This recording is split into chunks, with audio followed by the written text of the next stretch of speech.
Health.Beauty.Hope. I am your host, Brandy Renee. It is May 9th, Thursday, and this is going to be a great show. Guys, we are getting closer and closer to summer weather, and it's beautiful outside, and Mother's Day is coming up, so that's exciting. So this will be a really good show. Today, I have a very, very, very special guest today. Her name is Alicia Houston, and she is the founder and CEO of Alicia Accelerates. This guest in particular is very special to me. I'm really excited for you guys to hear this show today because I think it's something that all of us as women and men both just struggle with. The topic of today's show is resilience and you. The ability to overcome life's challenges both personally and professionally. No matter where you are in life, this is something that we definitely all struggle with, just, overcoming. So this particular topic is, I want you guys to take down your journals, take notes, and just listen intently because this show will help you. So first of all, thank you for being here, Alicia. It is my pleasure. Thanks for having me, Brandy. Hi, how are you today? I am wonderful and excited to just give your listeners, some actual tangible things that they can take away from our dialogue tonight. Absolutely. It's going to be a great show. So first of all, before we get started, and I'm sure most of you guys know all about Alicia, but for all of our new listeners, tell us a little bit more about yourself. Who is Alicia Houston? You got it. Well, I am originally from South Pasadena, California, born and raised, the daughter of Dr. Milton and Elma LaPointe, and, education and perseverance were always in our home. It was always a part of who I was. And because of the foundations that my parents instilled in me as a child, I found myself going to college. That was a non-negotiable in my home.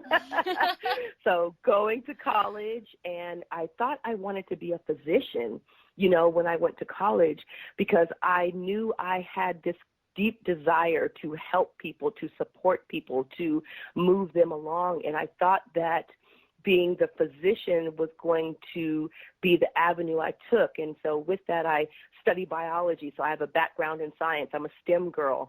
But what I quickly realized is that medicine was not the path for me. And in college, I didn't realize what it was, but I realized that med school was not the calling for me.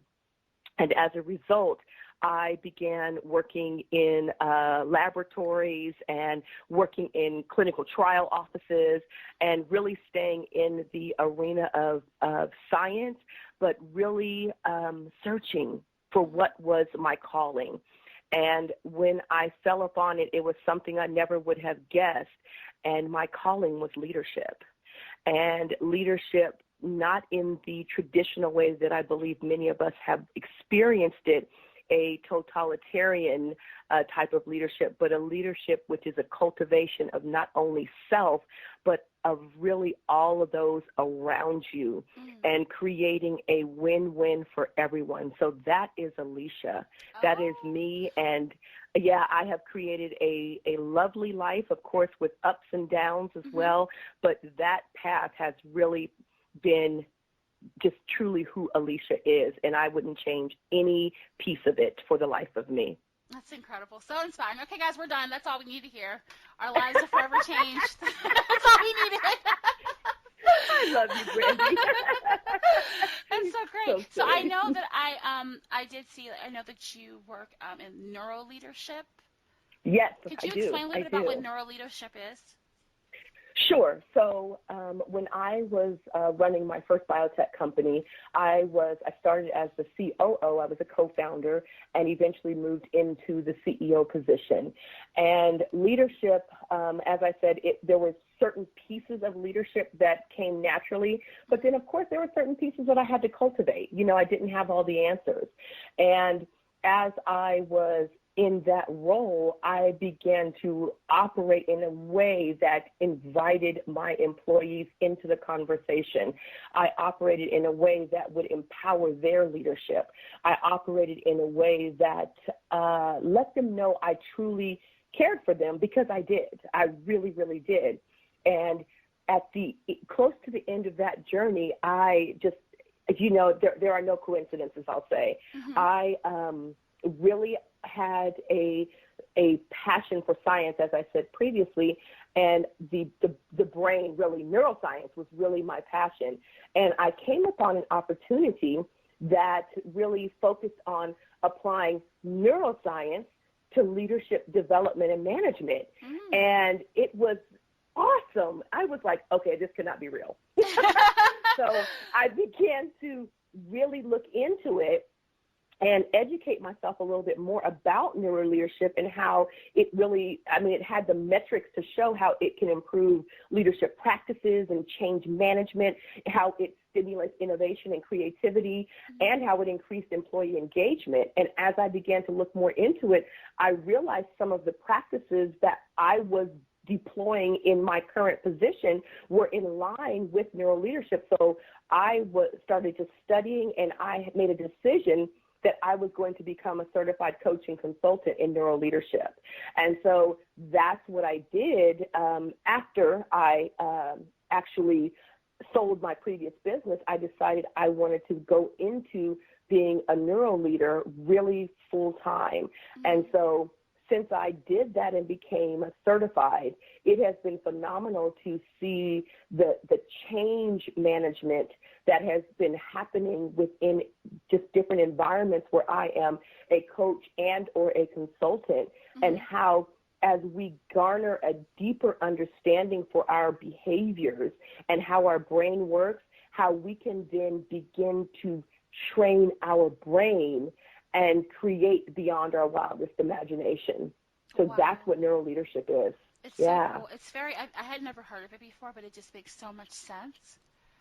Yes. Because there's just like always that fine line, and people don't connect the dots. When you put it together, it's like magic. It is.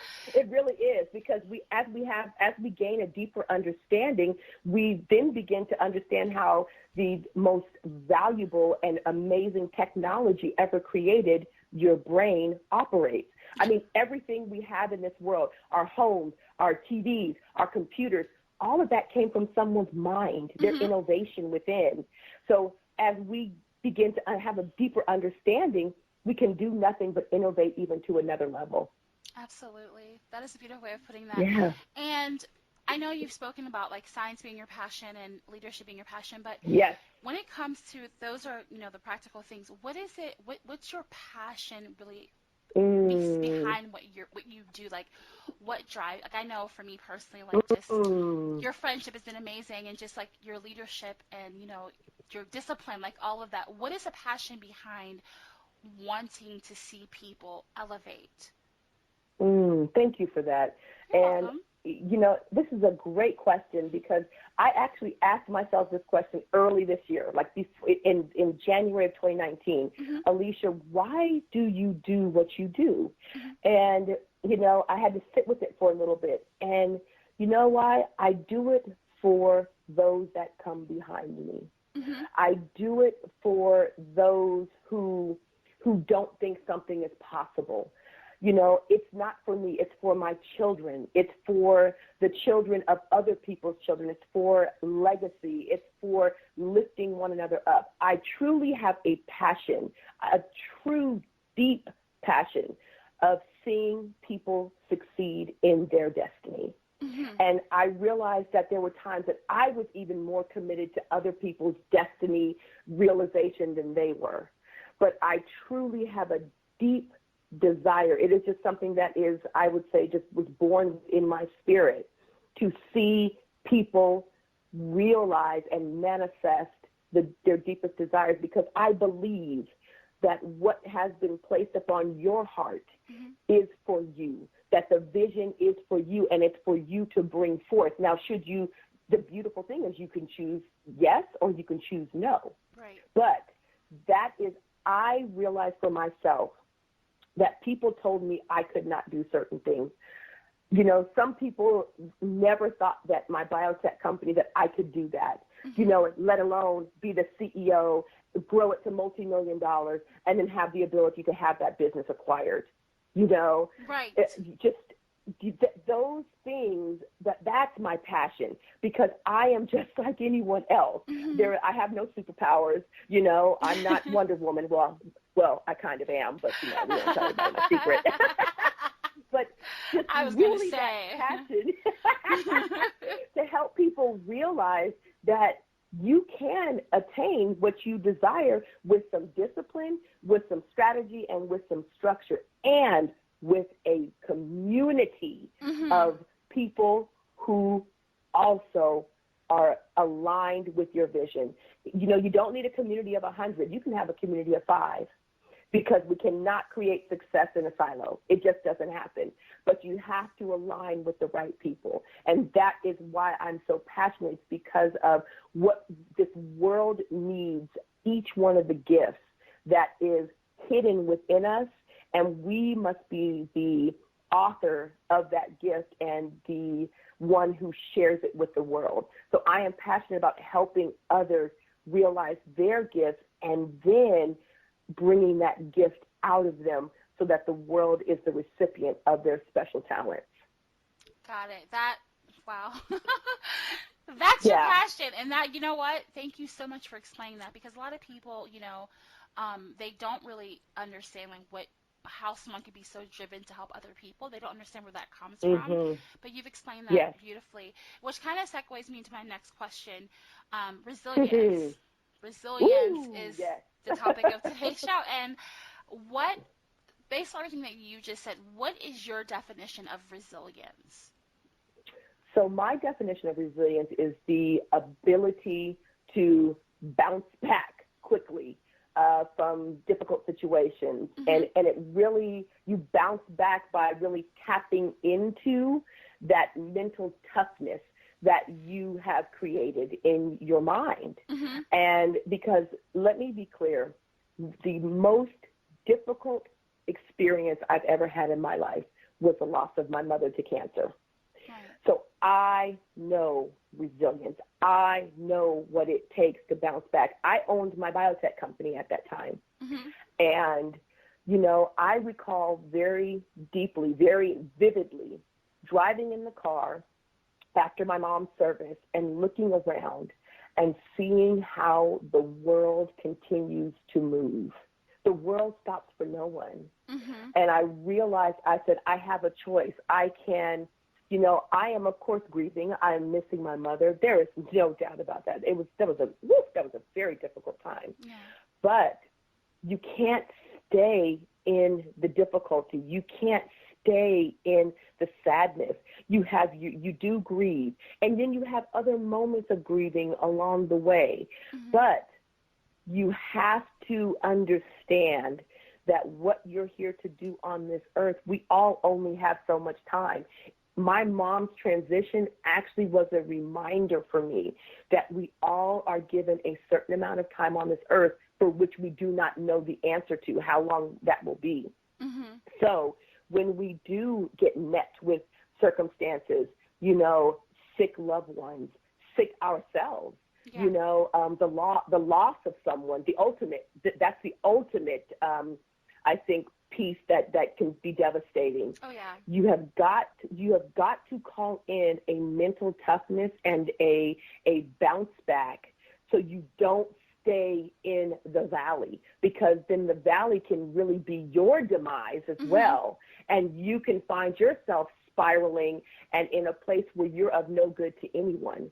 So resilience is something I would say that is developed, but it's also something that you're speaking to yourself daily, sometimes moment to moment, sometimes second to second, depending on what you're going through.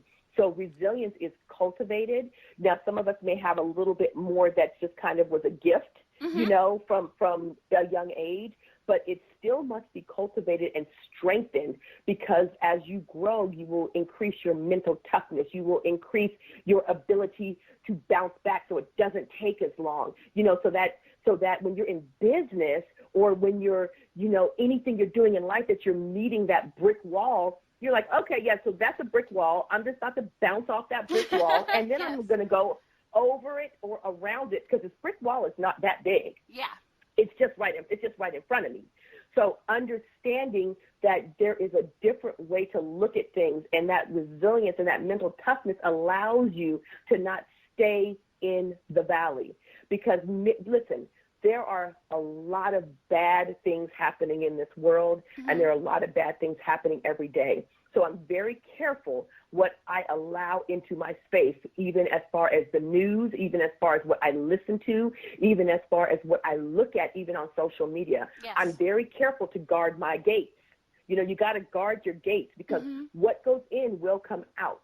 So you've got to be, I'm adamant about reading. I read things that uplift me, that pour into me, that bring me wisdom. I listen to things that different podcasts such as yours, such as other individuals that bring me joy, that help me to see what's possible as well. And I align myself with opportunities and activities that also pour into me that positivity and are creating what I desire to see in the world. Because let me be clear, in our brains we have mirror neurons, and it has been proven that as we align ourselves with opportunities, people, and circumstances that we want to create, we begin to copy those people. See, that's why you see a lot of successful people around successful people, because your mirror neurons, you begin to copycat. It's in our brain. That's why when someone smiles at you, you can't help but smile. Your mirror neurons are activated. Yeah. And so that is the same thing in behaviors. There was a study that was done on that. I can't recall it right now, but it was showing how they did a control group where they took someone who was less successful, put them in a group of people who were more successful, and that person rose up because their mirror neurons were activated. So they began to mimic those around them. That's why it is so important to be careful of your environment. Yes. If you're around people, we've all been in somewhere in an environment where people are kind of Debbie Downers, and we find ourselves like, why do I feel this way? Yeah. But when we're around people, because we begin to, our mirror neurons are activated. But when you're around people who are jovial, they are optimistic, they're like, okay, there's a solution to this. Let's figure it out. You realize, you begin to feel like, oh my gosh, there's promise. Like, okay, there's hope. Like, there's hope. Yeah. Exactly. Because your mirror neurons are activated. So that is why resilience is so crucial. Resilience is really also a byproduct of those you surround yourself with. But you don't want to find yourself being stuck in a cavern, because you cannot serve anybody in a cavern, because you're all by yourself in that cave. That's so true. Yes. And I know a lot of you guys listening, what she's saying basically is people are always talking about energy. Like, that's what it is. Like, your energy around you affects who you are 100%. So you have to be mindful of that. So you pretty much did say with what you just said, as far as being resilient, it's just, it's how you are. You said you had that when your mother passed away. It kind of forced you to kind of see that. But would you say that, like, that's something that you've always been a resilient person, or would you say that, because I know you said that you had people challenge you in many areas of your life, and do you think that built that resilience up for you? Great question. Yes, I do. I believe that I may have had some innate resilience in a few areas, but absolutely the challenges, the growth edges that I've experienced, in growing a multi-million-dollar business, raising a family while doing that, being a wife while doing that, all of those components, those moving pieces will build resilience in different areas. And so you have to be open to the opportunity to grow. You have to be open to the uncomfortable space, because if you just operate where everything is easy to you, you will not grow, and you will not be challenged, and you will not experience the greatness that you're seeking. So I would say resilience in some areas, innate. Yes, some things were just, came a little bit easier, but resilience in other areas was cultivated. And I will tell you that it's very crucial to be open to feedback to grow your resilience, to be open to feedback from people you trust. I don't mean just feedback from anyone on the internet. Yeah. I mean feedback from trusted advisors, and be open to really sitting with the feedback you're receiving, because sometimes that hard feedback can be a bit difficult to internalize. Yeah, of course. But if you're honest with yourself, you take a moment and you say, you know what, that's a great point. I really do need to be mindful of that. I really do need to choose a different response within that next time. So resilience is, I will say, definitely cultivated. We all have more resilience in some areas because of our own different life experiences, but we have to be open to building up resilience and building ourselves into just being better humans by receiving feedback from those trusted advisors and those trusted individuals in our lives. Yes. People that are there to really support you and not just Yes. sugarcoat what you want to hear, That's right. Because that doesn't grow you. No, it doesn't. It really doesn't at all. What advice would you have for, women who are struggling with overcoming things that are holding them back? What advice would you have? Yes. So I will be, so I will tell you, when I had my company acquired, and I then, after the company was acquired, so I had a parent company at that point. So I moved back into executive leadership under a corporate umbrella. And I have no qualms with telling you that that was a struggle for me. I had been a business owner for 11 years. Yes. There were things, so there was a lot of autonomy. I knew how we operated. So there were challenges that I experienced. And so what I did was two things. Number one, I said, okay, Alicia, you have to realize that everything that you were doing, that we're in a different season. So we have to realize first that there are seasonal changes in our lives. We're in different seasons at times. And then we have to be clear that we cannot do it alone. I reached out to an amazing friend who I knew would give me great advice, not sugarcoat things, but also had the acumen to pour into me and help me out in that tough space. So one piece of advice, do not try to go at it alone. Do not try to go at it alone. Reach out to friends, grab a mentor, reach out to someone who can really help lift you out of that space, not someone who is going to collude with you and stir the pot and say, oh, yeah, this is just so terrible. No. Reach out to someone who is going to help pull you out, hold you accountable, and not let you stay stuck in your smallness, because that's not who you're here to be. You're not here to play small or to be small. You're not small.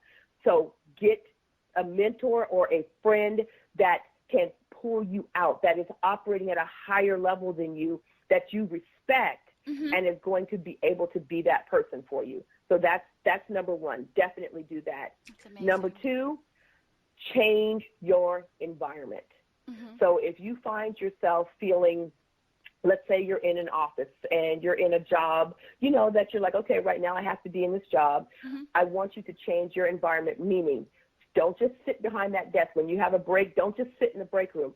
Go outside, get some fresh air. Studies have shown when you change your environment, it changes your outlook because your brain sees something different. So go outside, get a walk, and then you know what? When you come back into that job, because you will be refreshed, you will be renewed. You do that job to the best of your ability in that moment, because if you're looking for something different, you have to be able to perform at a level of excellence, and then what you're looking for will be able to find you. If you're in a rut, you're going to be vibrating at a very low level, and you're going to be, like you just said, that energy will be a very dull vibration. So what you're really looking for you won't even be vibrating on that level to attract what you're asking for. Exactly. So number two, get into a different environment, even if it's just for 30 minutes. Get out, get fresh air, breathe, see something different. Envision something different for your life. Don't sit there and be sullen and wallowing in your pity. And number three, the last thing I will say for someone who is looking to just kind of change their environment, change and increase their resilience and finds themselves in a space of, I'll say, stuckness right now, get clear on what you want. I cannot tell you how many of my beautiful mentees are not even clear. They're not even clear on what they want. Mm-hmm. They're not even clear. So I want to ask you, are you really even clear on what you want? Are you really even clear what it looks like? So if it came and slapped you in the face, that you would know that it was here? Are you clear? Right, because how could you work towards something that you don't even know what it is? There you go. There you go. I want success. No, sweetie. What is success? Mm-hmm. Is success, you know what? This is what success. My children are healthy. I have a business or a job where I am valued and appreciated, and my input is listened to. I am heard. I also work on my business on the side, and I grow it exponentially, and I am doing it with a plan. I am looking for a relationship with a man who respects me, respects my word, but I also respect him, respect his word, and I show that by respecting myself and what I look like, how I act, mm-hmm. and how I interact with others. You see what I'm saying? Yes. That's clear. That's clear. We got to get that granular, mm-hmm. and I can guarantee you things will change for you. You got to get that granular. Yes. Wow. Yes. Yes. You guys are taking notes because I am. Good. Yes. That's incredible. Yes. So 3 main points, and I'm sure, it's just, and it's things that we should know, but we're not, for whatever reason, we're just not conditioned that way. And I think it's just something that starts from the time we're little, and it just kind of goes and goes and goes and goes. But thank you for that clarity for sure. So you're welcome. What are some exciting new things that you're working on? So for myself, I am working on, what I'm realizing is that just as we're talking about, individuals need a place to be in community. So I have some things that I'm working on for upcoming leadership retreats that the term that's really keeps coming to me is community leadership. Mm-hmm. And I understand that we can, as I said, we can do nothing alone. So in community, operating in our leadership, we are going to then empower the leadership of those we serve and those that we are pouring into. So I have some upcoming leadership retreats that will be on the horizon, one at the end of this year and then one that will go international next year. So very excited about that. That is exciting. Yes. I cannot wait. Sign me up. Sign me up now. You got it. And then my annual leadership conference is coming up, and that is called Transcend, and that is in September. That's September 20th through 22nd, and that is going to be in Virginia. And this is where we come together in community again. Mm-hmm. There will be a lot of amazing, phenomenal people in this space that are in career as well as owning their own enterprises and business. We have phenomenal speakers that are going to be speaking to you about everything leadership, but leadership from the new leadership, the leadership of leading yourself and inviting others with you on the journey. That's what Transcend is about. It's amazing. I went for the first time last year, and it literally was life-changing. So I just, it is amazing. You will love it, and I'm sure it's going to even be even better this year. I heard last year that it just gets better every year. So make sure you guys, I'm going to ask you right now, how can our audience get a hold of you? How can they, get in touch with you? Wonderful.